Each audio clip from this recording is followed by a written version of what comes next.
तर मुंबईमधून राज ठाकरे लाईव्ह आहेत, तर चला तेथे जाऊया. त्यांच्या या निवडणुकीबद्दल काय मत आहे, चला आज जाणून घेऊयात.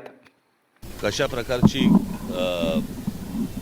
सरकार ही कशा प्रकारची सिस्टीम चालवते की ज्या वेळेला आम्ही या गोष्टींची सुरुवात केली, मला असं वाटतं थोडंसं मी तुम्हाला अगोदर सांगणं पण गरजेचं आहे की येणं प्रकारे निवडणुका जिंकायच्या आणि त्याच्यासाठी जे काय वाटेल ते करता येईल त्याच्या सगळ्या गोष्टी सरकार आणि प्रशासन, म्हणजे तुम्हाला तर माहिती असेल की हा दुबारचा विषय आला. दुबारच्या विषयामध्ये पहिल्यांदा त्यांनी सांगितलं की आमचा काही संबंधच नाही, असं काही नाहीच आहे. आणि मग त्याच्यानंतर मग काहीतरी 10 लाख मुंबईमध्ये त्यांनी जाहीर केले वगैरे. मग त्या दुबारनंतर विषय आला की व्हीव्हीपॅटचा, की यावेळेला आम्ही व्हीव्हीपॅट वापरणारच नाही. त्याच्यामुळे आता आम्हाला कळतच नाही की दाबलेलं बटन कळलं का हे बरोबर त्या चिन्हावरती गेलं आहे की नाही ते दाखवायला काही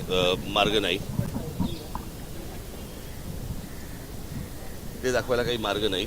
पुढे राज ठाकरे बोलतात की जितका जास्त बोगसपणा कमी होईल याचा आम्ही प्रयत्न करत आहोत. आमचे कार्यकर्ते सुद्धा काम करत आहेत आणि तुम्ही सुद्धा न्यूज रिपोर्टर आहेत ना, ते यांच्यावर लक्ष द्या. तर काय वाटतं तुम्हाला, मुंबईमध्ये कोणतं सरकार येईल? कमेंटमध्ये नक्की सांगा.